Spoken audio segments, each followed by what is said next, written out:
e cerchiamo di rispondere a quelle domande che vedete lì sopra. Cioè è vero che c'è un ruolo delle imprese, ma stiamo parlando della crescita della disuguaglianza che avviene tra le imprese e in differenti settori, oppure stiamo parlando di ciò che avviene all'interno.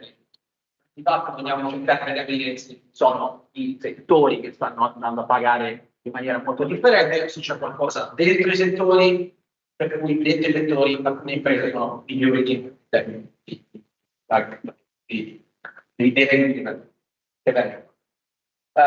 non c'è molto, adesso c'è questo paper di anche Paola sugli Stati Uniti d'America, in cui diciamo, viene fuori che la gran parte della crescita nella uguaglianza avviene proprio tra settori, okay? Quindi settori che fanno molto, settori che fanno molto. Per questo cresce. E non solo questo, ma c'è un piccolissimo numero di settori che contribuisce molto alla crescita della disuguaglianza. Incredibilmente, forse perché non ci aspettavamo, siamo partiti, noi in Italia, un paese molto diverso, abbiamo risultati molto simili. Anche da noi, vedete risultati, si tratta di una disuguaglianza che è per lo più tra settori ed è effettivamente diciamo, mossa da pochissimi settori. Nel nostro caso i settori che troveremo sono quasi tutti i settori nei servizi con paghe politiche molto, molto basse. Invece nel caso degli Stati Uniti ci sono anche dei settori che tirano disuguaglianza verso l'alto, settori ecologici. Okay? Su questo non c'è nient'altro, cioè c'è questo paper che tra l'altro ieri ci hanno scritto questi signori, sono stati accettati sull'American Economic Review, c'è il nostro paper. I nostri risultati, i twin sector, la varianza dei twin sector domina, lì c'è la decomposizione, diciamo, se decomponete la totale crescita della disuguaglianza dei redditi in quelle componenti, quindi tra settori, oppure tra imprese ma nello stesso settore, oppure nelle imprese di andare a vedere e operare con molto più trovate che diciamo, della crescita abbiamo circa 10 point, diciamo, una crescita consistente, metà di quella degli Stati Uniti. 30 anni, vedete che la componente verde è tra e anche un po' come loro, anche noi vediamo che pochi settori sono quelli che tirano veramente questa disuguaglianza. Qui abbiamo elencato diciamo, quali sono i settori del nostro e rispetto agli Stati Uniti c'è un peso molto più grande dei settori che pagano poco. Abbiamo fatto altre analisi intorno a questa evidenza descrittiva che se riesce a raggiungere ai dati. Per farlo partiamo da un'analisi delle indici HM in abbastanza tradizionali, ma che però fanno sulle imprese per trovare cose che ho trovato anche altri ricercatori, quindi la varianza degli effetti fisici dei lavoratori è molto aumentata. Vuol dire che adesso nel mercato del lavoro ci sono lavoratori che hanno skill molto diverse, che hanno abilità molto diverse rispetto a qualche anno fa, e questo è che invece non conta molto qual è la varianza, come cambia la varianza nel tempo delle paghe delle politiche salariali delle imprese. Quello che veramente conta molto, vediamo, è che c'è una grande covarianza di abilità dei lavoratori e abilità dei wage losses, no? Perché vuol dire che di fatto c'è solo i lavoratori meno skillati finiscono in imprese che pagano meno. Cioè, questa covarianza è molto più importante per spiegare la crescita di covarianza delle altre componenti e soprattutto della varianza dei firm. Anche questo è seguibile come dico. Partendo dal presupposto che questa è una composizione che parla sostanzialmente di imprese, di quello che accade, perché settori di imprese che sono diciamo, un discorso, invece noi dobbiamo parlare di settori, sempre andando dietro a questo paper di Antimanger.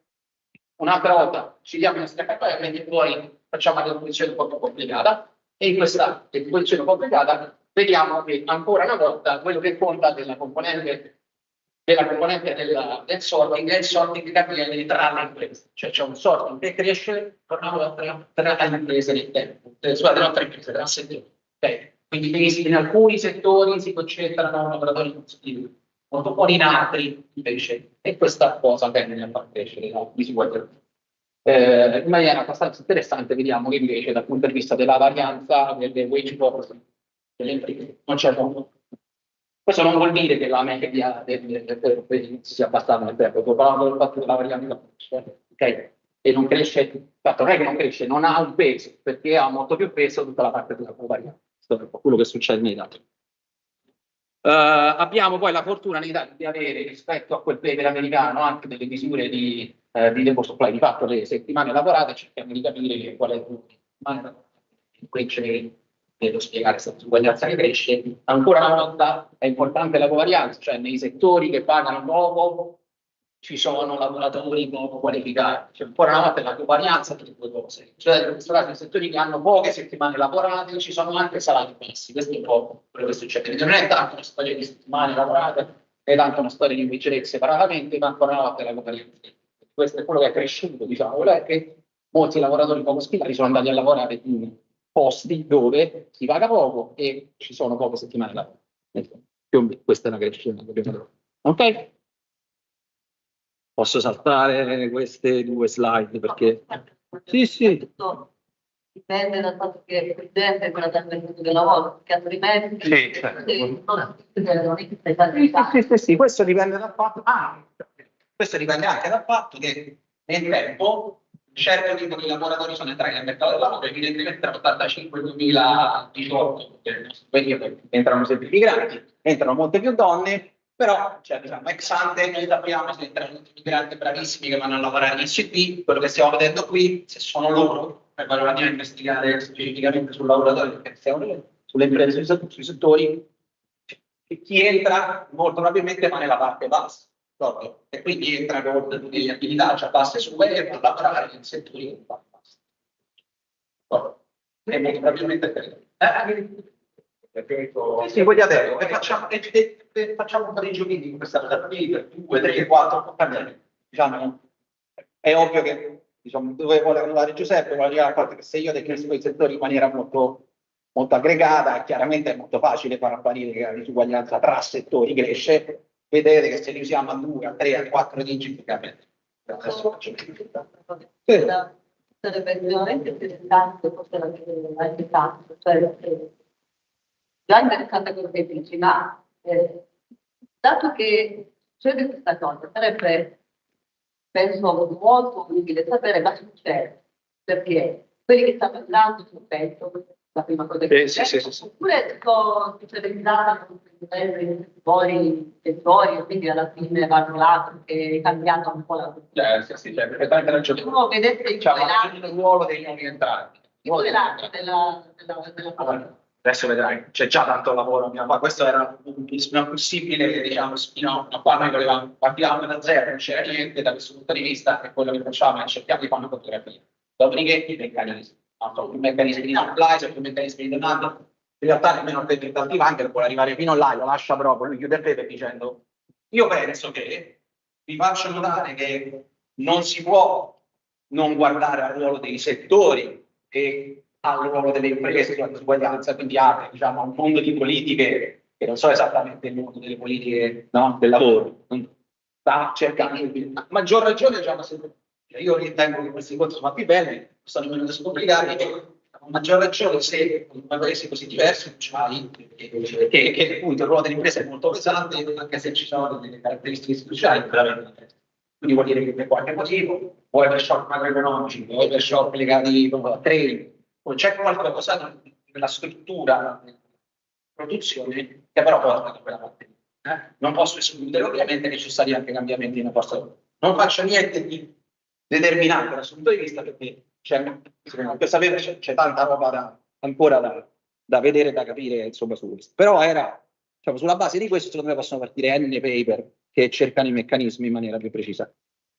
Qua prendete la varianza totale confermata nei livelli della probabilità INPS, i tre componenti che vedete qua, tra i settori, tra le imprese ma dentro lo stesso settore e within, sono le tre componenti che vi ho fatto vedere prima. Se la plottate, la totale è quella blu, che la vedete blu, io blu mi sembra, la crescita appunto sono 10 point, 10 punti percentuali ed è la metà degli Stati Uniti d'America, e la componente che cresce di più e che la spiega di più probabilmente è questa qui, è la between sector, che dal 1990 supera la within per variance come importanza e poi continua a crescere.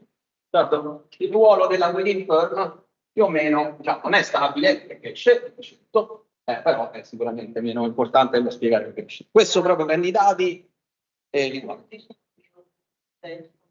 Ok.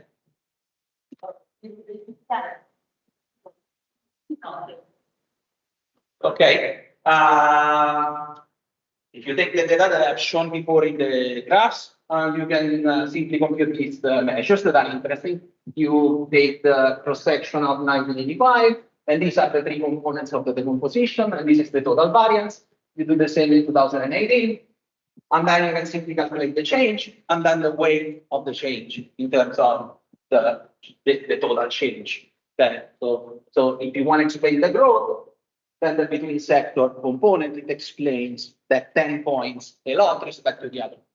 Okay? Yes. Like the OECD data, not better than the Italian wages are stuck. If you grow with the 90, the growth of the variance, I don't know which the growth of the variance in the OECD data is stuck. No. This is the growth of the variance. So that means the growth that I select the sample, then we go, and I show you which sample I selected for this, even if I have a lot, tons of robustness that covers mostly the entire one. But in this case, I'm going to select sample potential.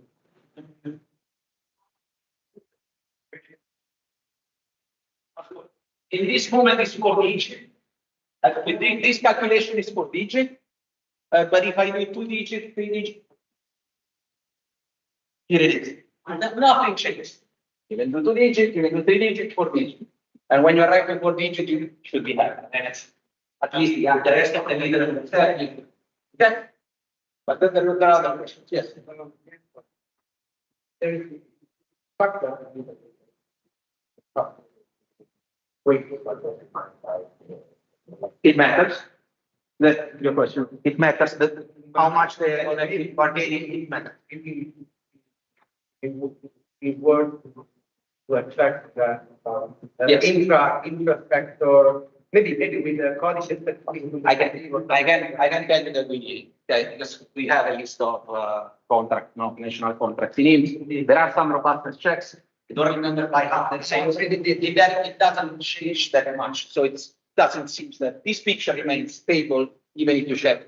Okay. So it doesn't seem that the inequality grow between the contracts. Okay. Or it's more or less the same, telling that it grows between the contract, national contracts, than between the sectors. Okay.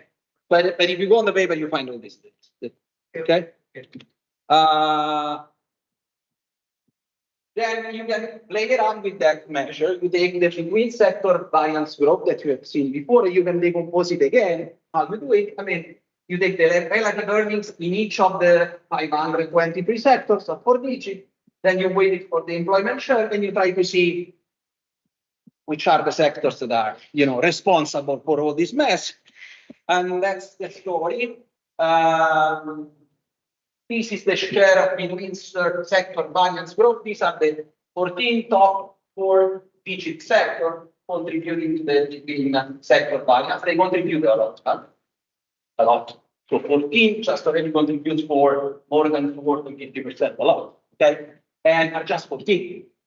So it's something that is really concentrated. And there are few sectors in which the inequality growth, but the relative earning growth, and are this one in this bold black. Okay, so trade electricity, passenger rail transport, and so on. The rest is letting the variance increasing, but with a component of relative earnings that goes down. Okay, so they pay less. Okay? And this one, hotel, beverage, general cleaning buildings. There's this lavoro interinale. The first one is, I translated directly, so I don't know in English. Human resources provision is lavoro interinale. Since this is the sector of sectors, then we have robustness checks in which we delete these, in which we assign the job. So the sector of the workers in that sector with the jobs that they have to work. So you are away the entire life, then when you work here, they send you to do the weight. That's the idea. And it doesn't change that.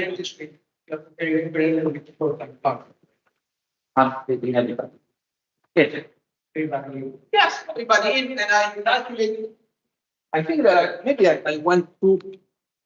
Yes, you are right. Sorry, I've missed one slide that is important. Wait, let me go. Okay, because otherwise I don't understand that much. So all the calculation that we've seen till now, that are the descriptive calculation with data, basically are done with this data. So social security administrative data, I go over the universe of private sector employed in Italy, and then I apply some sample restrictions. Okay, and then I have tons of robustness check and relaxing. So what I do is what the INPS, we call the relevant job. So basically I sum across all employment span in a given year for each worker.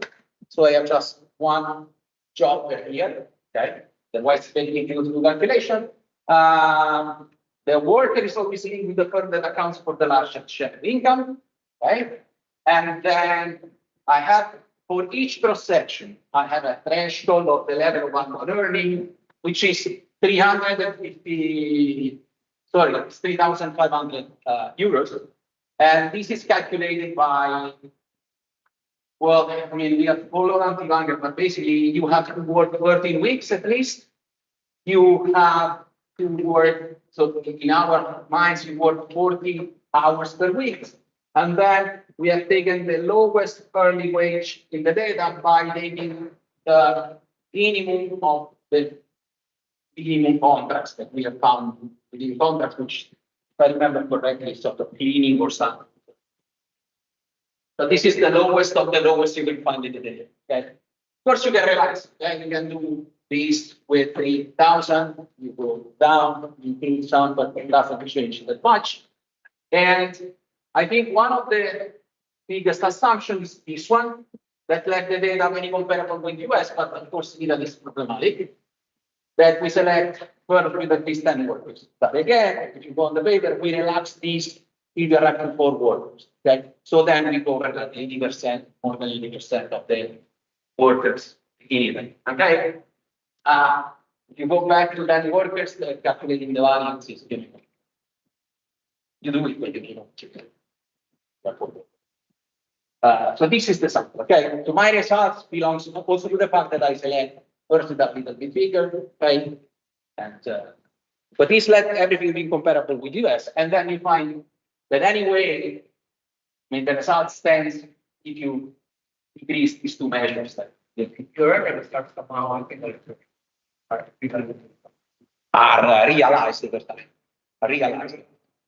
No, are not full time. These are not full time. These are workers. These are just workers with their earnings. Okay. I'm not doing anything for them. I'm not calculating full time equivalent. As far as I get. Yes. Yes. Yes. If you are here more than 1 month, you are not there. Because I take 13 weeks to be in my sample, you have to work 13 weeks. Okay. Otherwise, you're not in my sample. Within each cross section, no? So in some cross section you should be there, in some other. Okay. 15 minutes, 10. Yeah, 5 long. 5. Okay, I mean. We have 10 minutes. With the laptop, we will be on the but then okay, I mean 10 minutes is fine. I mean I'm not going to cover everything, but then the first exercise after this decomposition, which already tells a lot about the results we have, is we compute that regression there, you see. So again, we have, in this case, we have the log of annual earnings with the sample we have, and you compute the firm effect of the firms that we have in the sample. You, so this is a fixed effect, the individual effect of the workers, then you put some covariance, in this case it's just age, nothing more than this. And then you have a manual regression, and you fit this regression just with the workers that change at least once for 1 quarter. Or connected cell. And the aim here is to see these two components and to study these two components. So the individual effect, which tells something about the skills of the worker, irrespective of the firm where they are, and the third component, which is the wage policy of that firm, irrespective. Okay. The assumption on an AKM is the fact that once you control all of these things, the movements are random. Okay. The movements between firms. If you do this, you calculate, you have these two components, you have the beta, then again, you can apply the composition, which is standard, but you don't want to go through the mathematics of that. But basically, you can take the variance again of the earnings that you have it, and we have seen before, and you can estimate this quantity, calculate this quantity. We are particularly interested in some of these quantities that are and their growth over time. The exercise that we do in the interval of 7 years. So you can calculate all the components. You can calculate the components like 5 years after, and then the growth of the component on the total variance change that you have from the data. And I mean, these are more or less the results that I was telling you before. What is the most important part of what is happening is the fact that the variance of the personal effect is increasing, is contributing a lot to the increase of the total variance. Okay, it's contributing a lot. This means that, as Maria was telling, there are new workers that enter in with different skills. So these are women, these are the migrants, and so on. Okay, and they contribute a lot. And then the covariance between the person effect and firm effect. Again, the sorting. Okay, this is a firm story. Here, everything is based on firm. I'm not talking about sectors at all, but sorting is the component that mostly explains the increase. So bad firms are inflated with bad workers and vice versa over time. With the same regression you have seen here, so after you thinking this, you can do something much more complicated. Okay, I'm not going to explain this. It's a matter of time, but you find it in our paper. Here again, you have many components, but you will see on the results the component that matters most to the increase of the variance. We are always trying to explain the variance is the between sector sorting. So the sorting that we have seen before, but that happens between sectors. So the component between sector of the sorting, and the so-called between sector segregation, which is basically the covariance between the individual effect and the characteristics. These two components are not that different, in my opinion. They tell us always the same. So that, if you have bad skills, you have certain bad characteristics, and you covariate with person that are similar to you. And, the between sector sorting, it's a sorting that happens just between sectors. Okay. And these are the components that explain mostly the growth in the growth of time. Okay. Sorry. Yes. This something comes down in this case, bad workers are considered bad sectors. Yes. Are not bad firms. Yes. Exactly. Yeah. You say it. I mean, that's nothing else to say. Yeah. Perfect. Okay. In this decomposition, what you do is that you decompose actually, and you separate also the component that you have.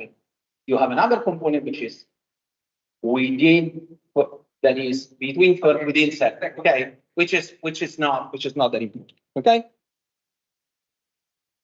5 minutes, 2 minutes, 3 minutes.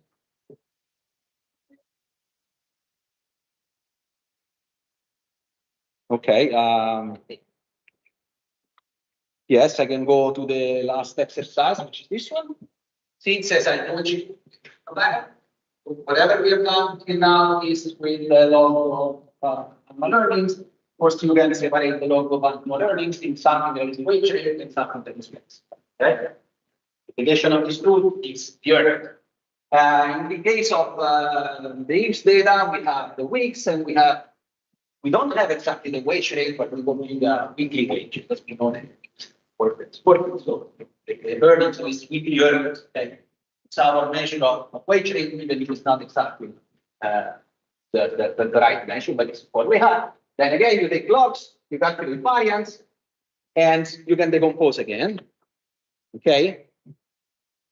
And this is what happened And this is what happens if you go and see the variance change over time of the annual earnings in terms of weekly earning variance, with support variance, and the covariance between the two. Again, I mean, what's important here is the growth of the covariance of these two elements, while the variance of the week work doesn't change that much.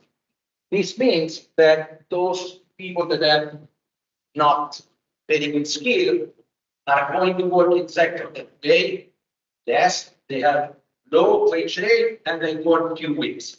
Okay, it's a combination of the two stories. It's not just temporary workers are exploding in certain sectors. It's also that these temporary jobs are getting the wage rate that is low. These two things are happening together. Okay, so it's not just a matter of the weeks; it's also a matter of the wage. Okay. These suggest certain policies, of course.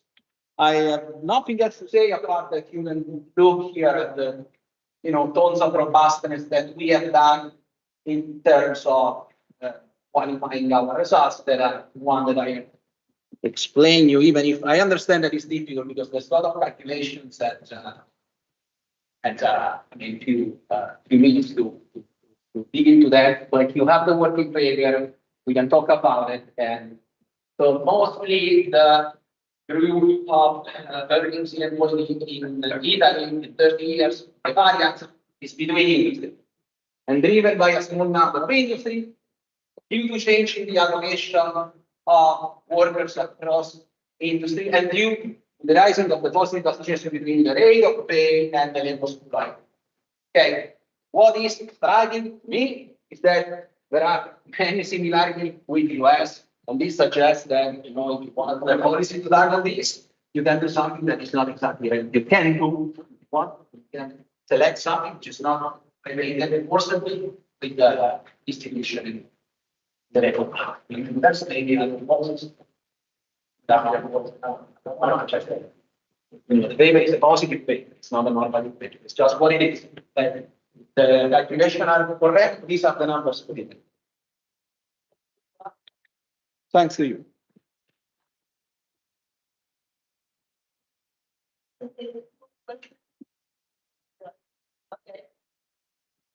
Okay, thank you very much for the presentation. Very interesting. I have just a question. So if you can say or explain something in the paper about what are actually those sectors and what are the network works that people wish us just to find out that people that are not being done with what kind of jobs there are in those sectors. You are doing occupation. If they are doing routine jobs or if they are doing we didn't do it. And the motivation is, it's possible to do something. The motivation is very simple. In Italian administrative data, the occupations, so the cohort are starting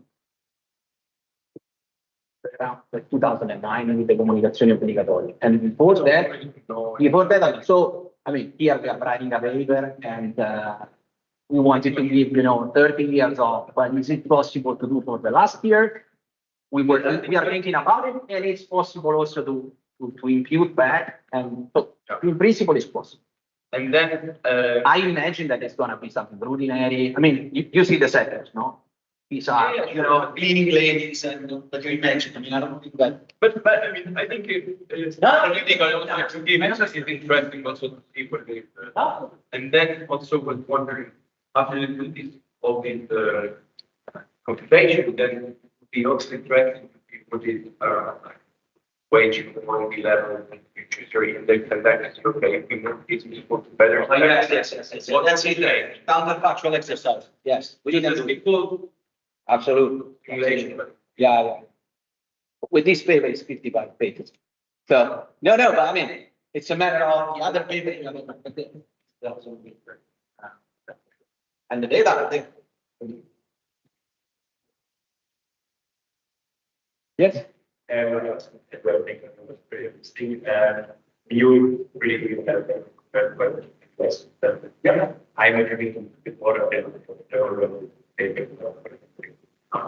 Yeah. Well, they know they don't mind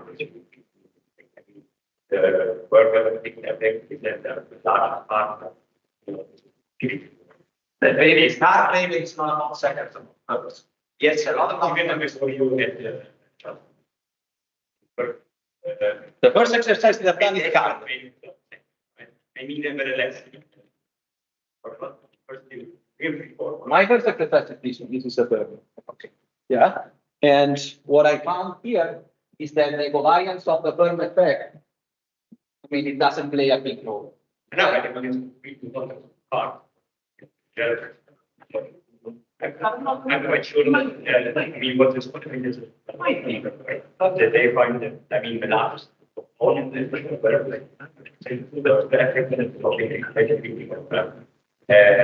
so this is we found that this is doesn't listen. I mean, that's one thing on card that I want to mention.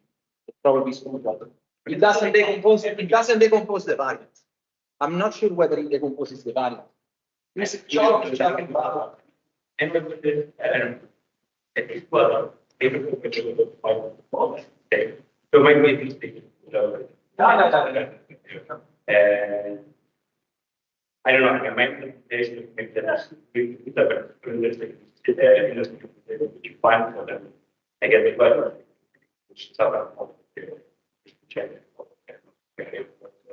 but the thing is that I use but they know that this will get they are that because there are some problems there with switching for you. In this case, no, you data, but there's some words in the switch. And this is kind of the not at the minutes the trends that proposed methods. No, absolutely. We know exactly. I mean, it's so great. We talk about. Thank you very much.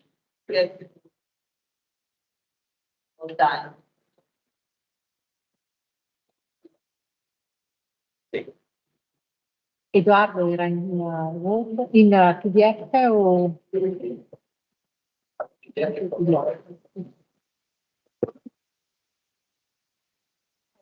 So, thank you for having me here. Now we change topic. We talk about pension.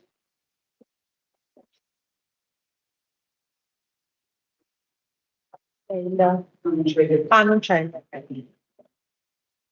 So the focus here is the gender gap in pension. And second, what I do is I analyze the gender gap in retirement income using administrative data. Administrative data on the universal retirement retirement, and I take a synthetic for average. Yes, okay, it's better. So, gender gap in retirement income using administrative data and synthetic cohort approach. What I do is I determine men's and women's pension income profiles to characterize the evolution of the gender gap of the difference in retirement income over elderly's lives and across cohorts. And last, what I do is I try to relate the evidence to the several social security reforms that have been undertaken in Italy over the past 30 years. So a couple of slides of motivation. How large is the gender gap? The gender gap in Europe, based on 2021 figures, stood at 27.1%. Now, there is lots of heterogeneity. In fact, we have the gap ranging between the highest values of Malta, 41%, Netherlands, 38%, and Austria, 35%. Whereas the gap is much lower in Estonia, Denmark, and Hungary. Based on INPS figures, last year it was at 27%, and today newspapers said that in 2023 it rose to 30%. So why do we care? we care because it matters for the design of the pension system. In fact, through an appropriate design of the pension system, we can try to address these inequalities and ensure the well-being in retirement. Ensuring a decent retirement income is particularly important because retirees generally have fewer opportunities to boost their incomes by means of paid work. So that's why the pension system is the proper design of a pension system that addresses the gap is critical. Regarding the attempt of relating the gap to pension reforms, now, in Italy, as I said, there have been several pension reforms over the past 30 years, and these reforms have reduced retirement income, and there was a shift from defined benefit to defined contribution pensions. Now, the defined benefit system incorporated, or at least the way it was designed in Italy, incorporated several redistributive tools like floors, so pensions couldn't fall below a minimum. There were ceilings to pensionable income. Accrual rates were redistributive in the sense that they were decreasing in earnings. And all these features that increased redistributed income were lost in the shift to defined contribution system. In general, notionally defined contribution systems may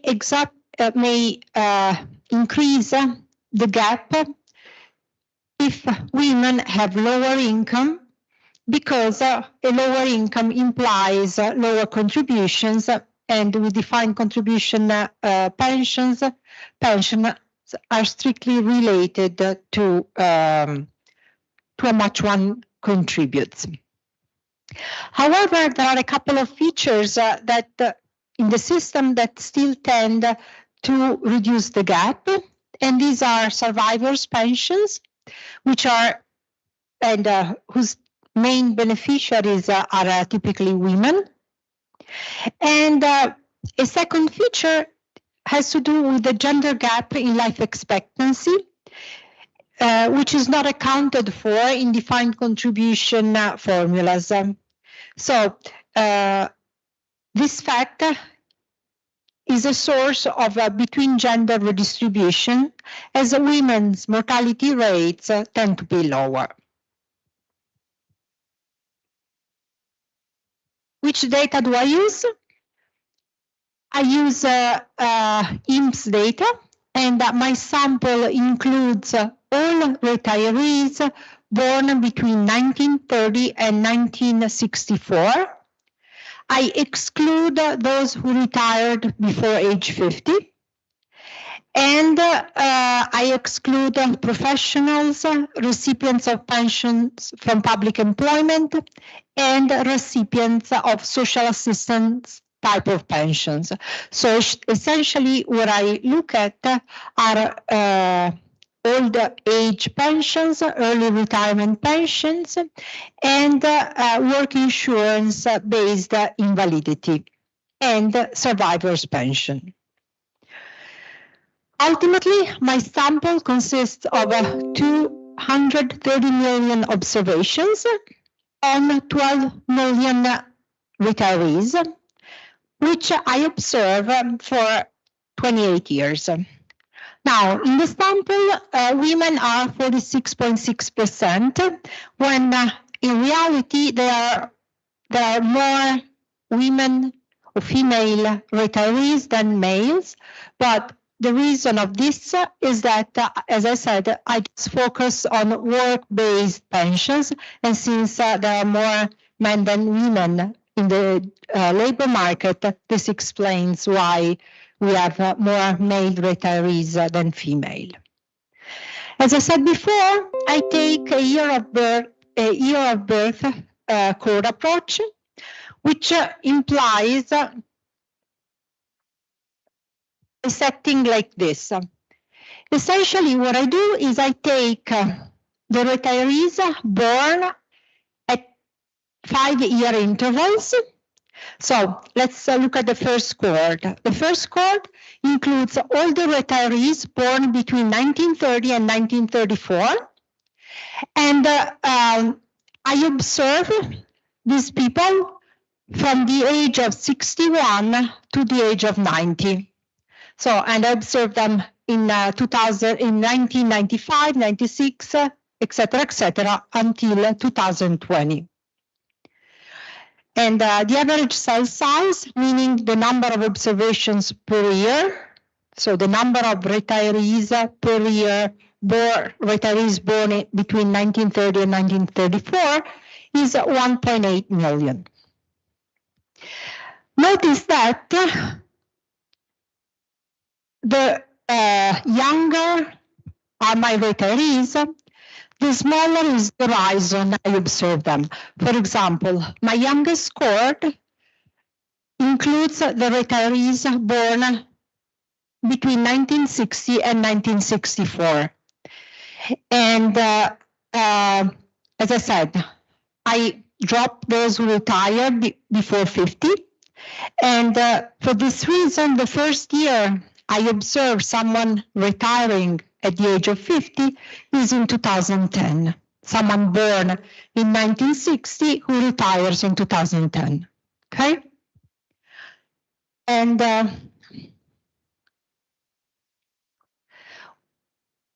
now, the advantage of using cohort techniques is that I pull together the information on individuals with comparable experiences in terms of changes in labor market arrangements or pension reforms. And this makes my life, facilitate the analysis of the impact of changes in the labor market arrangements or pension reforms, and also allow to distinguish between age and cohort effects. The alternative approach, which is maybe more standard, would be to focus on the difference, or would be to focus on retirees based on the year that they retire. But the problem is that retirees at some specific date may be very different among themselves. So comparing the gap of men and women who retire at some date may be not as meaningful as looking at the gender gap of retirees of the same cohort. Here are some summary statistics. And in this table, I look at age when they started contributing, years of contribution, and age at retirement based on the cohort of birth, on the year of birth. Let's start looking at this information when they started contributing. Notice that this may differ from the age when they got the first job, because they may have started their employment in some form of some type of informal job. But what we notice here is that there is a significant drop in the age when they started contributing. Okay. Second aspect, so age at retirement, we see that the age at retirement increases. It goes from like 55 to, let's say, 61, 55, 56 to 61, so it goes up significantly. And now, it doesn't make much sense to look at the age of retirement for the two youngest cohorts because most of these people have not retired yet. But we see that the age of retirement increases. And it's interesting to notice that for essentially most cohorts, or at least the cohort 3 and younger cohorts, women retire at a later age. And the reason is has to do with the years of contribution requirements. Since women tend to have more fragmented careers, to achieve or to satisfy the contribution requirements, they have to work longer, or at least later in life. Whereas for what concern the age when they started contributing, we see that from cohort 3, 4 onwards, there is not much difference between men and women. Whereas there is a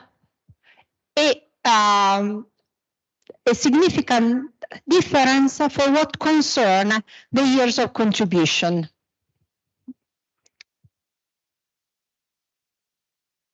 The years of contribution? Anzianità contributiva?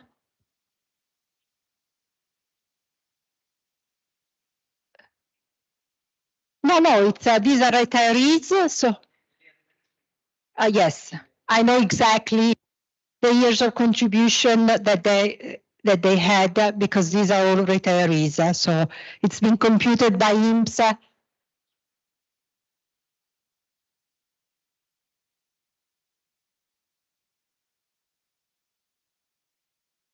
No, this is the years of contribution. Yes. These are computed here because let's see. Well, I mean, what he's asking is whether I'm able to tell how many of these years of contribution are voluntary payments independent from an actual job, but I cannot tell that. I mean, if I merge from other data, yes. I think, I'm not even sure though.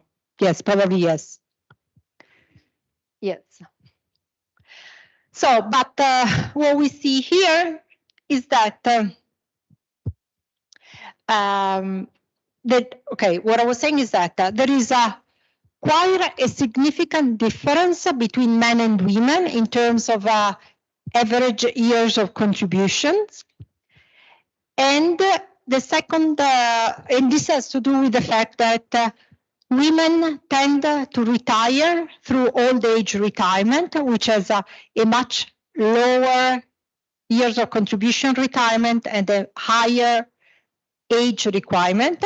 And this is consistent with the difference that we observe here. But the other aspect, the other feature of this that I want to point out is that there is a sharp increase in the years of contribution for both genders. We start from, I mean, in the case of women, we have like 22, 23 years for cohort 2 and goes up to over 30.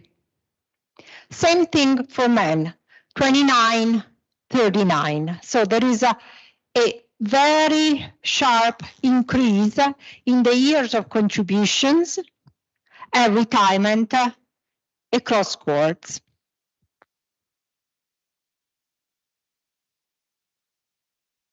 Okay, this is something I said already. This is a slide on survivor pensions because the table I showed before did not include survivor pension recipients because the years of contributions, age of retirement, and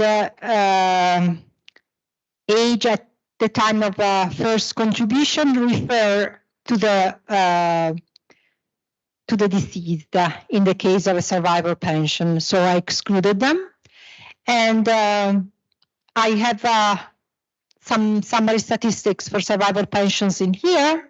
And I think that the most interesting is the fact that, as we can see here, as I said earlier, most survivor pension recipients, or by far, are female. Male are like 15%, around 15%. So another thing I want to draw attention to is the fact that the years of contributions are much lower than the years of contribution I've shown earlier. For example, if we think of the fifth cohort, it was above 30. Here, this is lower, and the reason has to do with the fact that typically the deceased tends to be older, so belongs to a younger cohort. So we have an older husband who dies, and the survival pension goes to a younger wife. And we've seen that there is a sharp increase in the years of contribution. So the older the cohorts of belonging of the spouse who died, the lower the years of contribution. Here we have a measure, a table that summarizes cohort exposure to pension reforms. And I look at three features, let's say, three numbers or three thresholds to tell something about the exposure to pension reforms. The first is whether someone retired in or before 1992. Because if one retired in 1992 or earlier, they had a pension which was not only fully based on their income, on their earnings, so defined benefit pension, but this pension was also based on the last 5 years of earnings, if they were employees, private sector employees, or on the last 10 years of earnings, if they were self-employed. After 1992, in 1992, there was a reform that increased the number of years taken as a reference to compute pensions. So no longer 5 years, but 10 years for private sector employees, no longer 10 years, last 10 years for self-employed, but the last 15 years. And what do we see here is that if we take the oldest cohort, over 60% of the retirees of the oldest cohort retired before 1993. Okay? Obviously, the share dropped significantly, and we have nobody who retired essentially before 1993 after 1948-49, born after 1948-49. Second set of columns, share of retirees who retired before 2012, which was when the Montefornero reform was implemented. And we see that essentially all men of the first three cohorts retired before the Montefornero reform. So they had all their pension based on, all their pension computed according to the defined benefit scheme. Okay, for women, shares are lower because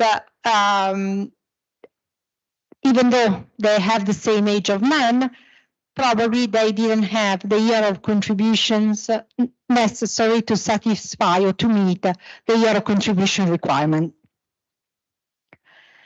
Last is the share of retirees who had more than 18 years of contribution in 1995. This means that these people, those who had more than 18 years of contribution in 1995, they had their pension based, they had the defined benefit pensions for all the years they worked until 2012, when the Montefornero reform was implemented. And what we see is that, so essentially, if you had more than 18 years of contribution in 1995, your pensions, no matter when you retired, was mostly defined benefit. Because, as I said, defined benefit pensions ran up to 2012. And what we see is that essentially all men belonging to the first 4 cohorts had the pensions which were mostly defined benefit. And this is true also for women, because we see that a large share of women still had more than 18 years of contribution in 1995. So based on this table, what we notice is that essentially the reforms that have been undertaken have not been felt by the first 4, even 5 cohorts I look at here. And this is clear when we look at average retirement benefits. Here we have the average retirement benefits of the 7 cohorts I look at. And for those who are not familiar with this graph, let's look at the first cohort. So those born in 1930, between 1930 and 1934. What this line tells me is the average pension of the retirees, okay, of the retirees when they were like 60, 70, 80, and so on.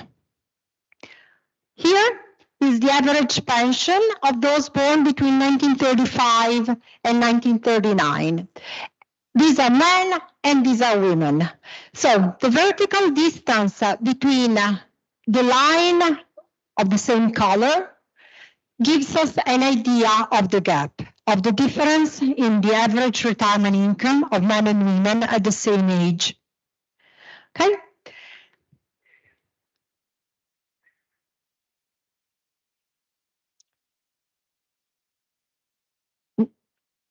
No, it doesn't matter when they retire. It doesn't matter the retirement age. I take all those who were born between 1930 and 1934, and I look at their pension when they were 70. Then I follow them, and obviously some dies, someone else comes in because they retire late, and I compute their pension when they're 80. And what is interesting here is that there are positive cohort effects, meaning that the younger the cohort is, the higher the pension. Okay? The positive slope has to do with the fact that there is a positive correlation between low income and mortality. So people who live up to 85 typically are better off, are relatively better off. Okay? What is interesting here is that you have a very large positive cohort effects, which I just explained. Now, if you want to know about this kink, this is at age 65, 66, 67, and has to do with old age pension. Is the age requirement for old age pension. And typically, people who retire through old age pension have a lower pension than those who go on early retirement, because old age pensions typically have fewer years of contribution. And so these retirees have careers which are not as good in a sense. And so two things here. Positive cohort effects larger for men than for women, which means that the gap increases across cohorts. So if we look at the cohort 4, the gap for those born in those years is larger than the gap for those born in 1930-34. Second aspect, the slope. We see that men's profiles are steeper, so the gap increases with age. But here we do not have survival pension. How do things change when we include survival pensions? These are the same graphs as shown before. These are the graphs with survival pensions. And first of all, what we can see is that the effect is negligible for men's, whereas the impact on cohort 1 to 5 for women is positive. So survival pensions, as we expected, increase women's income. It's yes.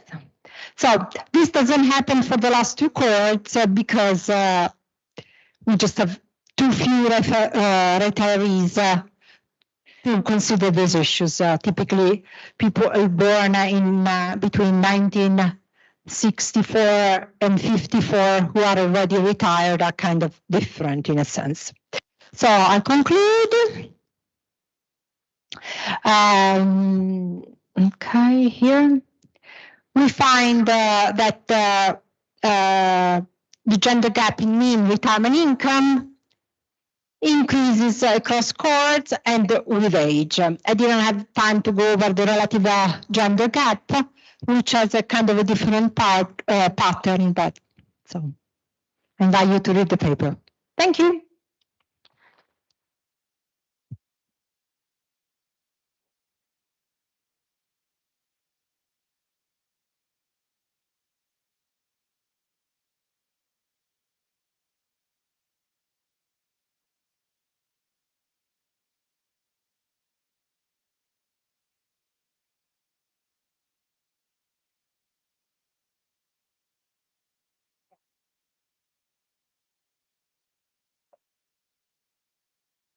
Yeah, that's true. Yeah, the experience. Yeah, no, that's good. That's interesting. Yeah, that's a good point. Yeah. Yeah, no, that's an interesting point. Yeah. Thank you. Maria?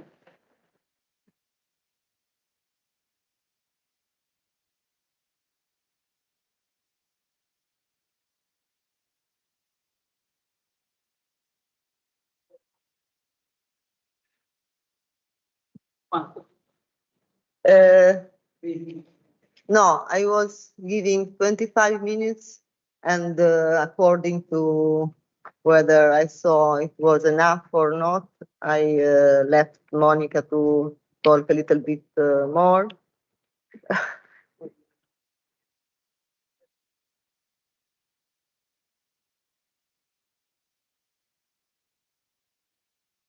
Control F. E Control L non va.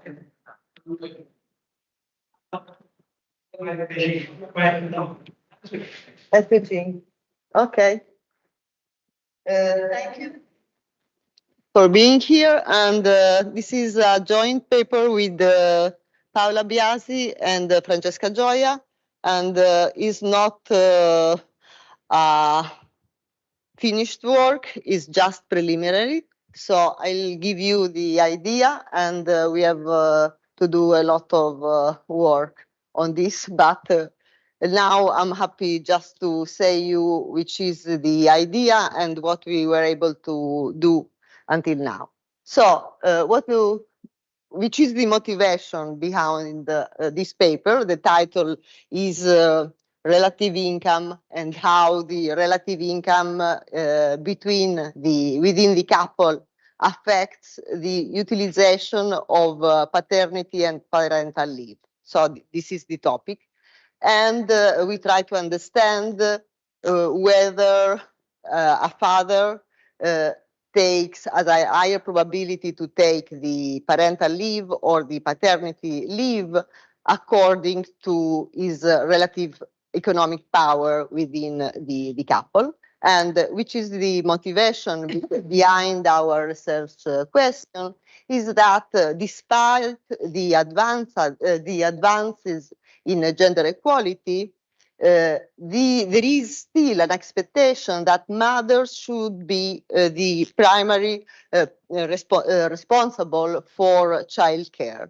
And so there is this expectation on childcare duties leads to an unequal distribution of childcare and domestic chores.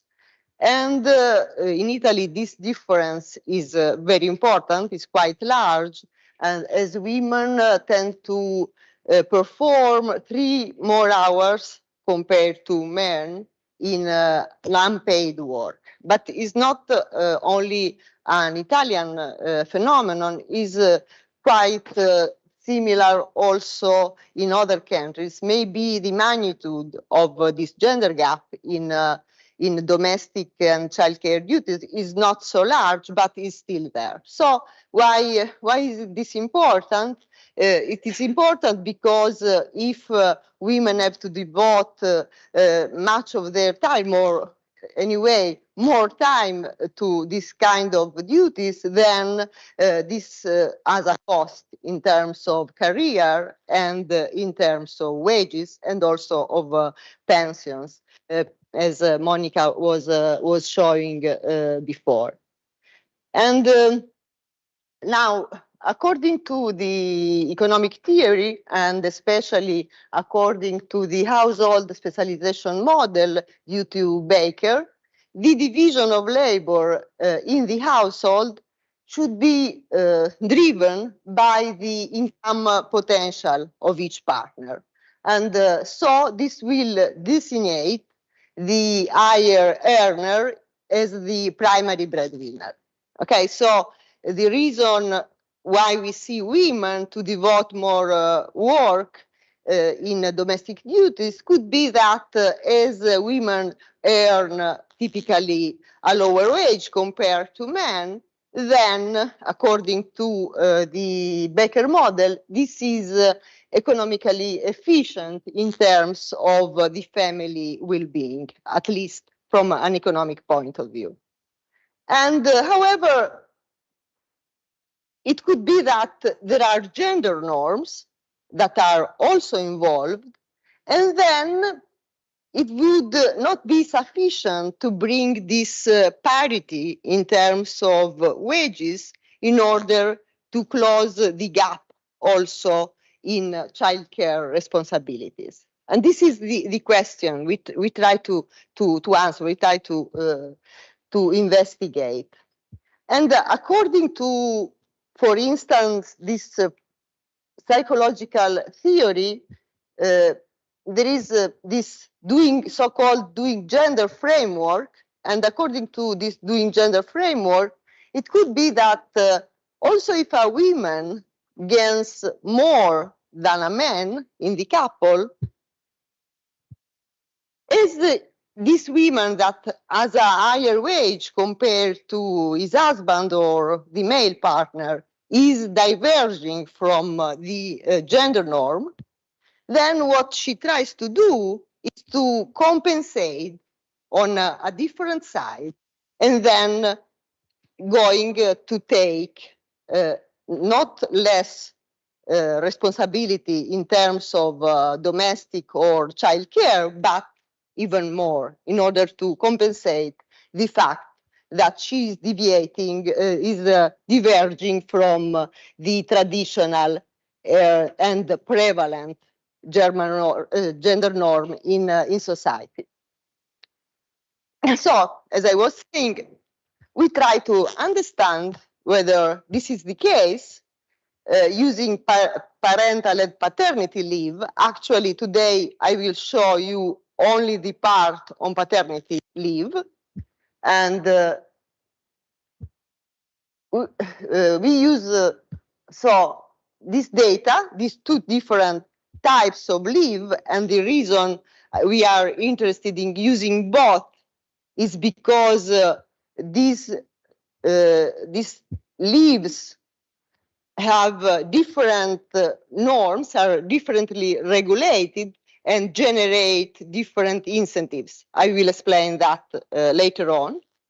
Now I just give you a preview of the results, and as I was saying, we try to understand whether having a child with a breadwinner wife adversely affects the father's decision to contribute to childcare and then to take the paternal or parental leave. And what we find is that fathers in couples where the mother earns more are significantly less likely to take the paternity leave. We have less clear results for parental leave, and this is the reason I'm not going to show those results now.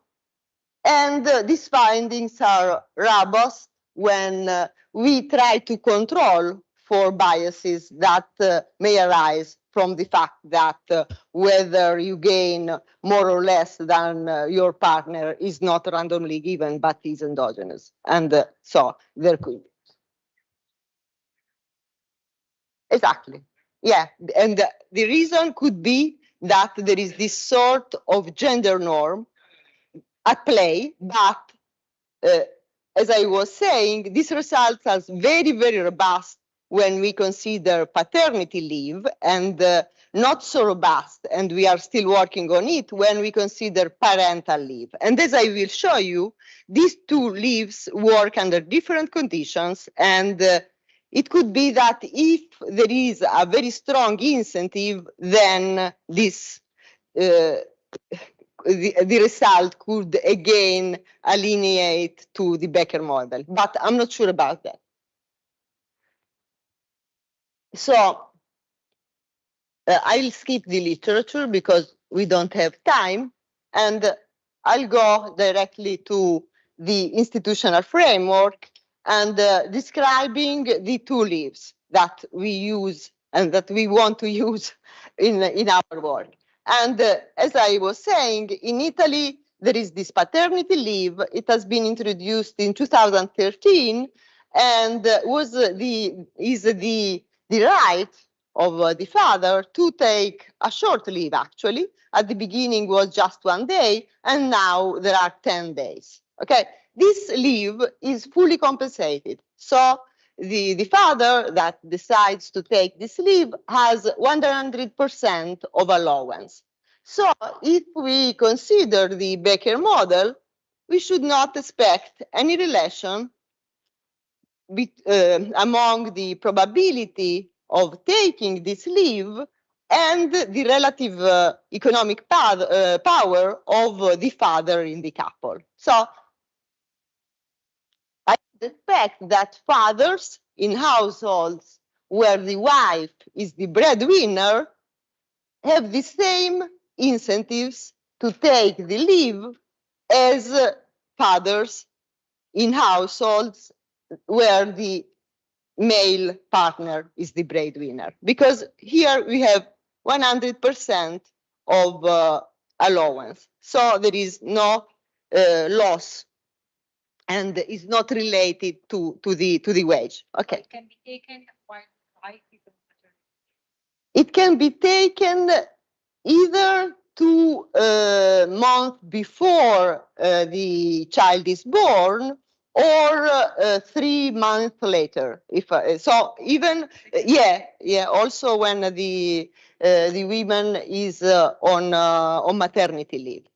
The parental leave works in a different setting, and the rules are different here, and also the economic incentives are very different. So this is the reason we are interested in studying both, because here what you have is the possibility to take an optional period of time of work, and there are some rules that you have to respect. But what is important from our point of view is that here, at least for the children we consider and for the type of leave we consider, that is leave taken in favor of children aged from 0 to 3, in this case, the allowance is only 30%.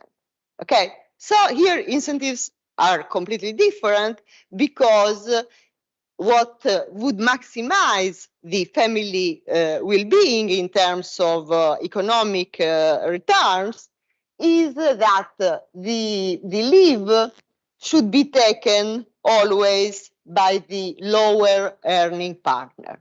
Okay, so in this case, we would expect that fathers in household where the wife is the breadwinner have a strong incentive to take the parental leave. Okay, so in the first case, we do not expect any difference. And here we should see that the male partner who has a wage that is lower compared to the female partner should take the leave.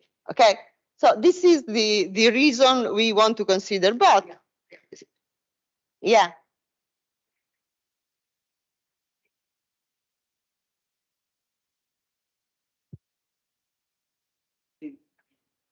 In the case of 100% compensation, you do not go to work if the disutility of your work is higher than the disutility of the child care work. Yes, but this should not. Okay. There should be heterogeneous choices according to the type of work or the relative disutility of work relative to child care. Yes, I agree with you. What we try to do is to compare people that are very similar, we show you. And so what is important is whether those things are going to affect our estimates. So if they are related to gaining more or less than the partner. But certainly we have to consider all the stuff. And what we do is try to control for as much as we can, and also to try to solve endogeneity problems.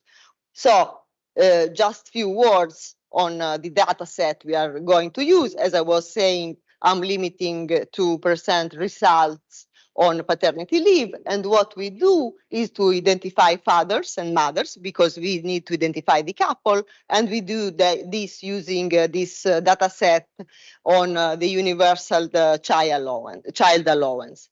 And then we use, in order to know which are the results on the labor market, the earnings, and in which firm and so on, these people are working, we use data on earnings on the matched employer-employee data we have in INPS through UniEMS. And we also do some restriction. We try to have a sample that seems reasonable. So we exclude all those that are aged less than 18 or more than 65, couples that work less than 4 months, and so on, a number of restrictions.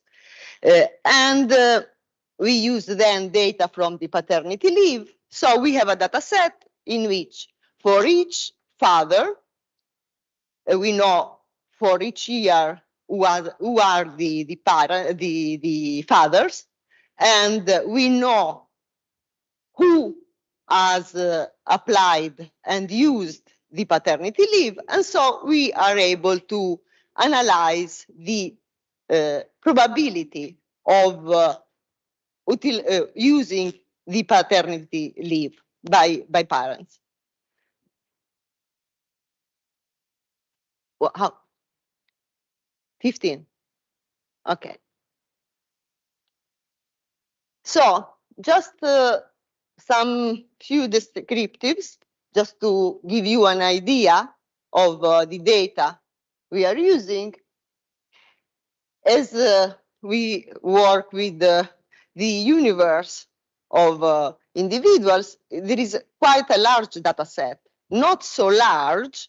Why? Because what we need here is to see the both partners working in the private sector. Okay, so this is a somehow peculiar sample, because in order to observe both the career of the father and of the mother, we have the restriction that these people are both employed in the private sector.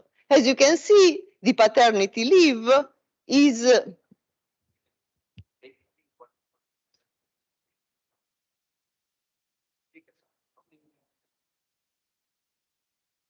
that in the count of one of the 2004 is the yeah, we can give something, but is anyway we have no way to solve this problem, because as you know, we have and we have data on the public sector in Italy, but we don't have data on the use of the paternity leave. And actually, the paternity leave in the private sector was introduced only last year. So this is, I don't know if it's or not a limitation, but we cannot do anything about that. And what is important is that in this sample, but is not very different also if you consider different samples, the fraction of women that gain a wage higher compared to the husband is about 28, 29%, and maybe in the other samples it changes, but goes from 25 to 30%. This is quite what you see also in different data. And we have a number of controls, and here probably I'm missing some of them. Now, this is the, as you can see, as we would expect, is the wife household income share. So you can see that in many cases, we have that the wife is gaining less than 50%.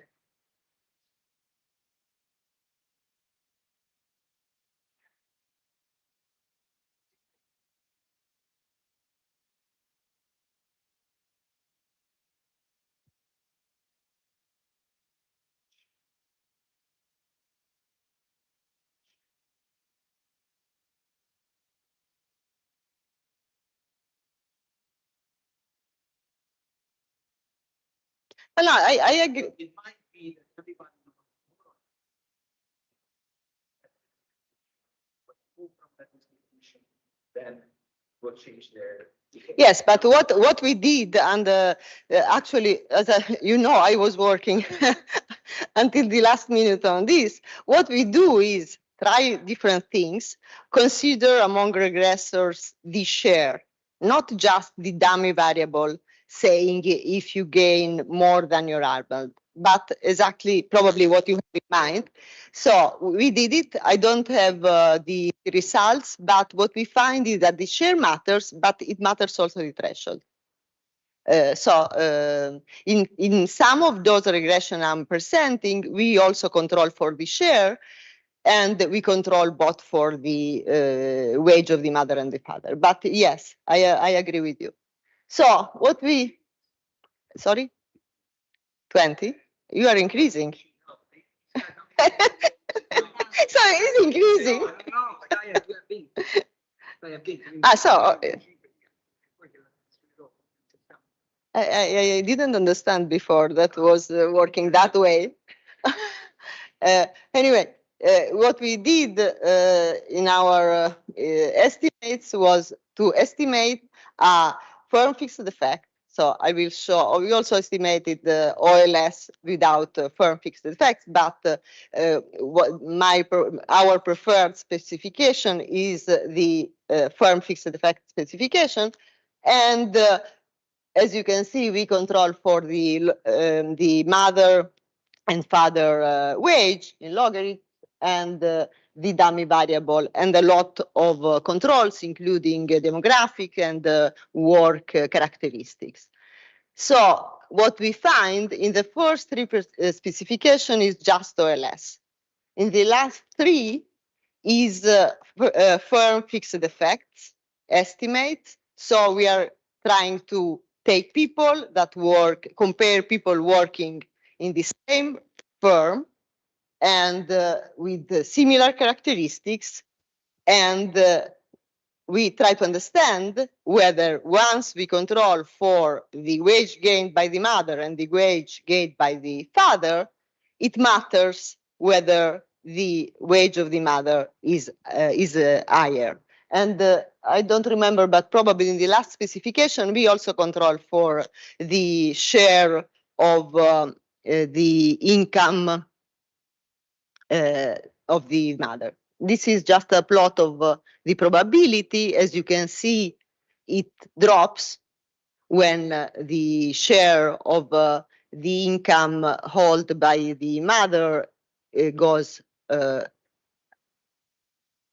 it becomes higher than 50%. And what we do here is some robustness. We exclude the pandemic. We consider only people that are working for at least 10 months. So in order that we do not have people that could be for a short period in the firm and they are not able to take the leave. And we also exclude those on temporary workers, because this could be a very peculiar type of contract, and they may be induced to not take the leave because maybe they are afraid of losing their job. Then what we do here, what we try to do here is, it could be that we are not measuring very well the share of the income held by the partners. Maybe the father is working also somewhere else, and we are not able to control for that. And so what we did is to restrict the sample for those years in which we have the indicator of IRS, is indicatore reddituale della famiglia. And this indicator is actually, it covers everything. So here, if we use that indicator, we should not have this kind of measurement error.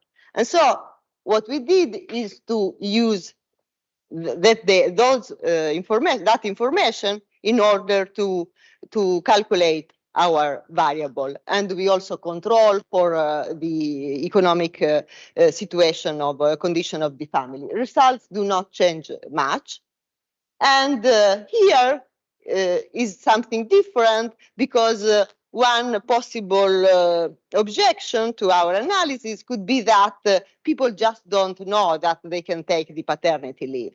So if you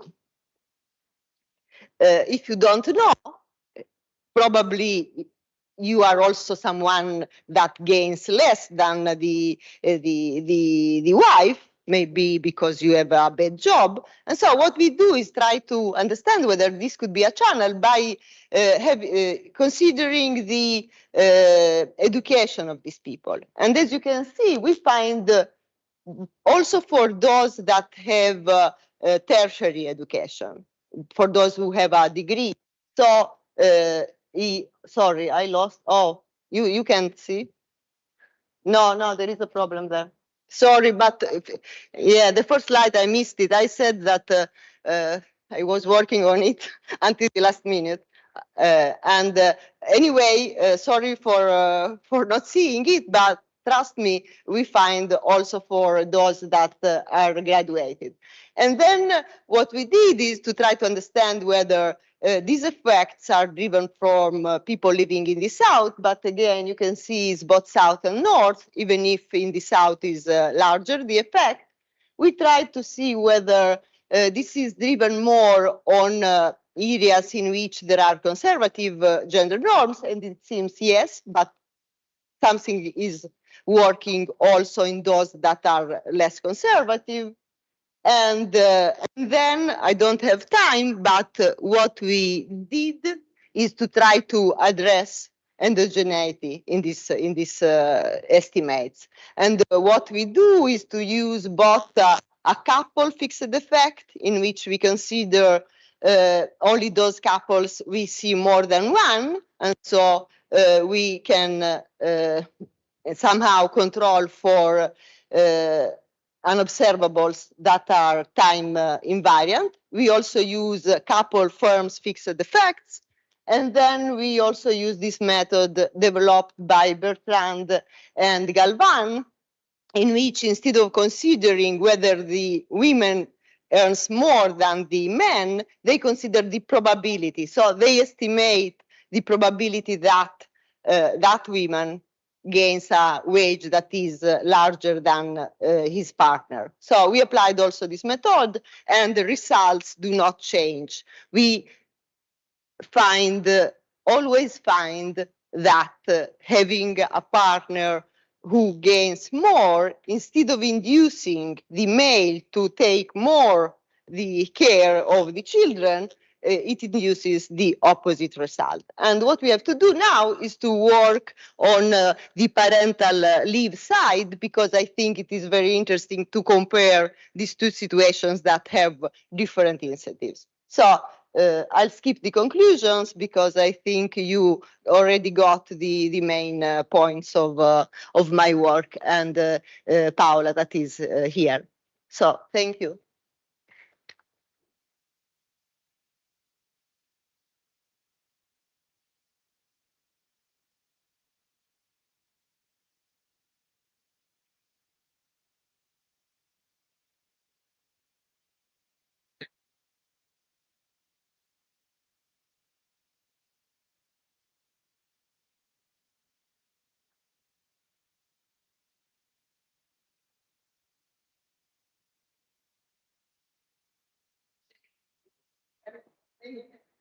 And in some places, for instance, in the US, it seems that there are large numbers of people, but they gain exactly the same. So you have the dots because many of them are gaining the same. We checked this on our data, and this is not the case. You don't have a car that in this design for one the firm. But it doesn't seem to be the case for us. I don't remember, but it's quite a small percentage. One of those that gain exactly or similar. Okay.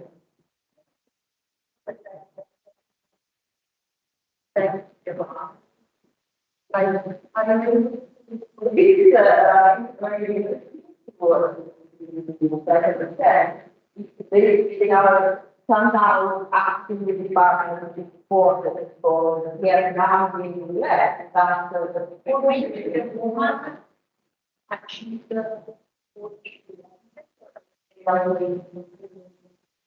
okay, and this is something that we try to investigate, to try to see what happens.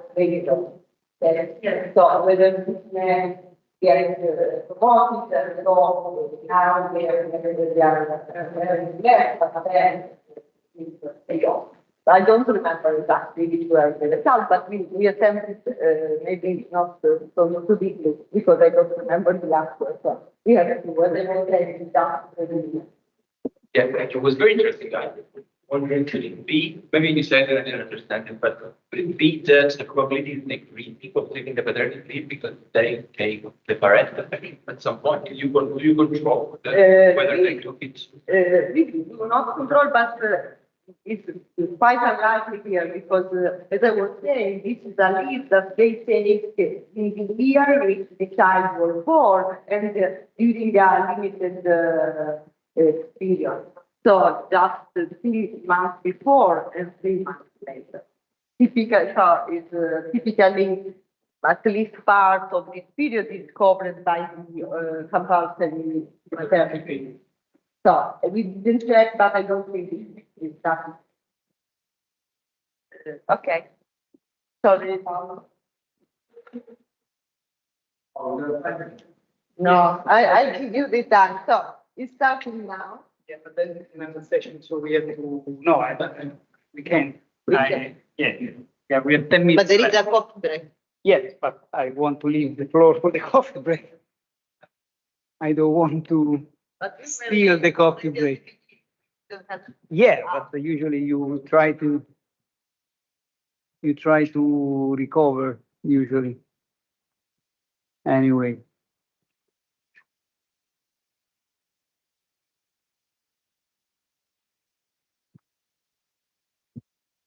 Okay, I try to do it in like 15 minutes, so we have a time for the coffee break.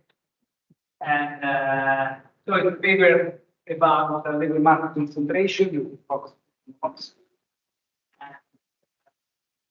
back to the base and inequality. And it's a joint paper with Francisco Bloise and Raitano.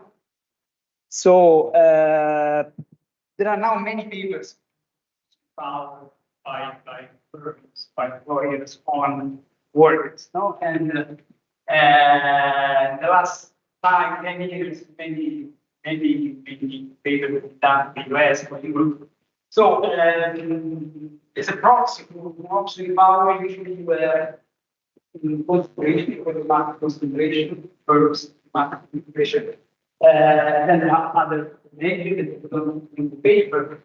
And so what's going on when you have concentrated on market absolute power, of course you have that wages can be lowered at competitive level, and it happens because the workers using absolute power and use some monetary cost from the change. No, so we have a problem of outside option from the worker side. One employee. And of course, different workers, I suppose, can have different outside options. So this provides monopoly power to the firm. So there are many papers for the US, quite robust evidence. For Italy, there are no paper on wages, there are just a paper on share of temporary contract. And then there are some papers on market, like some experimental variation, but like in the pharmacy industry for Sweden, if I remember, yes, if I remember well. So what we do, we try to analyze the issue for Italy, and we use also a dynamic approach, because we see that all the so far evaluated impact of concentration today on outcomes today, more or less. Maybe sometimes we have one year long concentration. Contemporaneous. So we try to understand the impact of time. Why? Because we see that in the short run, firms that can exploit only some channels, they can change. As soon as there is an increasing concentration, in the very short run, can just use some factors like policies over time, working hours, but cannot affect the main component of the contract. While in the medium run, of course, it can like there are some temporary contracts that expire, the firm can hire 5 workers, and in the long run, of course, there are also the renewal of like I mentioned contract, the level contract. There are different horizons in which the effect can take place, and also we evaluate the impact on unitary wages, weekly wages, and annual earnings, and you can see that it plays a role. So, so we use the data at the aggregate level. Why? Because we also want to evaluate the impact on earning distribution. So, the impact of wages, the factors for the earning distribution. So we use aggregate data sets at the aggregate level. And as a local labor market, we use quite standard in the literature. There are very large number of ways to compute the local labor market. In our case, it's the combination between the industries and the local labor market. So the interaction with the we talk hours on different measures, and we are going to do some plastics. And then we have a wide series of outcome variables like wage earnings, with time, deviation. Okay, so how do we measure concentration in the standard in the global market plan? So it's very simple. How is the dynamic of the labor market education in Italy? Its index goes from 0 to 10,000. So in Italy we have quite sharp increase over time, by around 30%. And that is not negligible. And it's not obvious that you have this trend. Like in the US, you don't have an increasing trend of concentration. And we have in this literature, we have a problem of heterogeneity, why concentration can be correlated with activity, with bargaining, with the staff.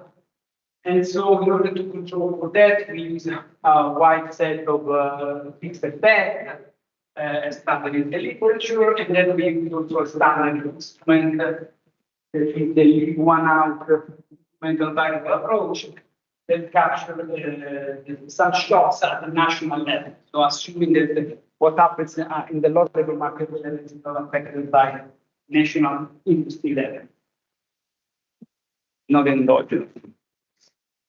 And as methodology, we use the so-called local projection methodology for the revenue.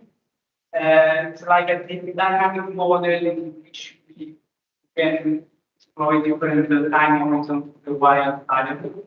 It's like a grid between some macro and micro methods. And so I go quite quickly. So this is the regression estimate. So the y goes from E +1 to D +5. So we try to capture what's going on in the following 5 years. We control for what happens in T -1. So it's a dynamic model. And then we have our variable of interest, some control variable, effect, and we use the IP that I told you. Okay, let's move to the results. So we have 9 years of the time horizon. We check what's going on, assuming that there is a shock in 0, what's going on at 1, 2, 3, 5. And we distinguish between the unit wage, the weekly wage, and the long-term or annual wage. And we can see that it matters a lot. Like for the weekly wage, we have the fact that it's minus 3% of the wage. So shocking in concentration gains a reduction by 3% in wages. It's quite in line with international. France and what. While at the annual will be much higher, like 3-4 times higher. And also you have a dynamic that shows you that the impact, especially in the early, increase over time, and then it will stay close. So it matters considering not just the time +1, in which you have the factors are quite close. If you just consider times 1, you don't have much difference, while over time you have this kind of impact.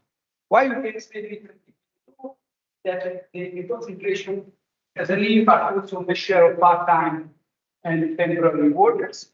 So you have that higher purchasing power by firms, the stability in the market. Also, you have strong impact in the annual earnings with respect to weekly wages. And with respect to mean or mediation that measure inequality, where that also in this case the impact is much stronger for the earning wage. Also here you have a dynamic impact. They are close in time one. The difference gets bigger over time. And both components of between firms and between firms inequality increase. So we have these two separate nature, and we have that both increase, and we are trying to figure out which should be the economic intuition.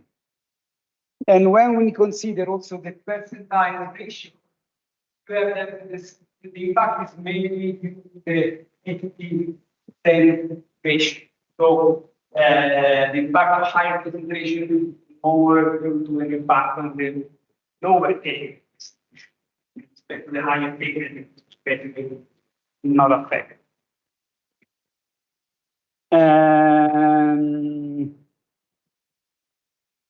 Yep. I will provide some homogeneity. That distinction in service manufacturing, where most of the increase is due to the service sector, while manufacturing is flatter.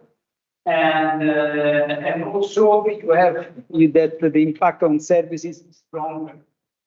So in the service sector, you have a higher monoxide power and a stronger impact on business on wages. Yeah, with respect to manufacturing, only 2%. Here you have like a 15% impact on wages, on earnings. And also for inequality, you have that the impact is much stronger. Yeah. Some tracks per age.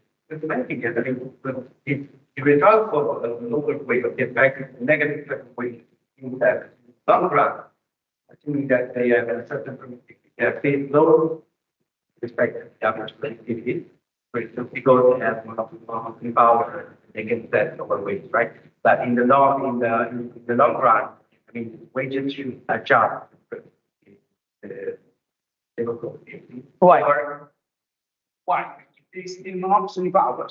The structure feature is not just a business shop. If there is monopoly power, it's still there. Why should be someone that's a form of inefficiency, right?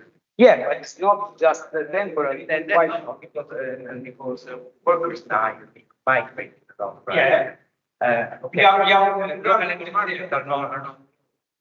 So in the long run, there should be some form of equilibrium. So controlling by the firm age, or I mean the efficiency of the firm, how long the firm exists, or will exist somehow away.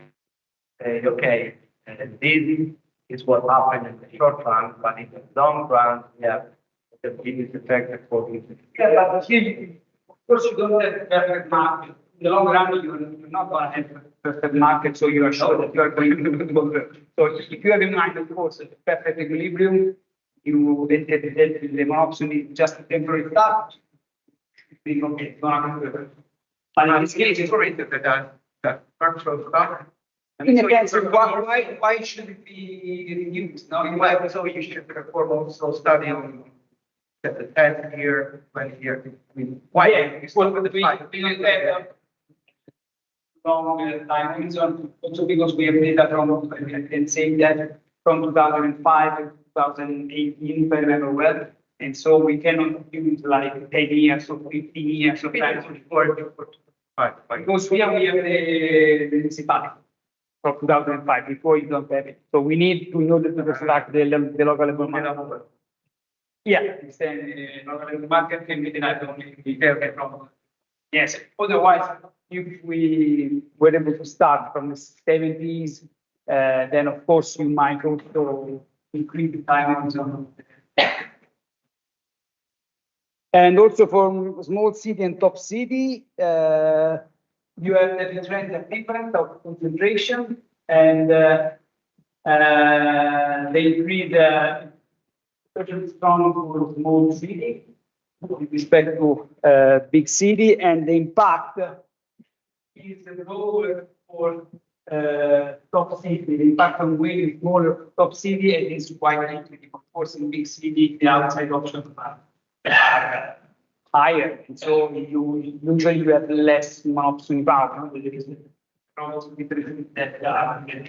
one of the advantages of speed that it provides to workers outside option in order to move. So it reduces rents and option power. And so the impact is stronger for you. Yeah, actually we have to do that, but we are preparing new stuff for the side of the market. And also in inequality, we have similar impact. And then we have some checks. I don't bother you on that. And we are doing some positive, just a preliminary version of the papers. So we are in the start. And like we are also using flows. Here, everything is non-stop on employment, like the concentration when you are on stocks, on one stocks. While we continue to flow, no? And so we are going to measure it and try to understand when the higher velocity increase the probability that a worker leaves the local market in order to find out some other step about the document. And so we are implementing it and many other stuff. Now I don't remember very well. Okay, I don't know if there are questions, so I've been quite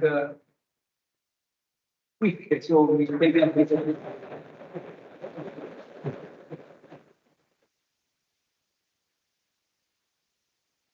okay. Now can we go? Okay, that's it.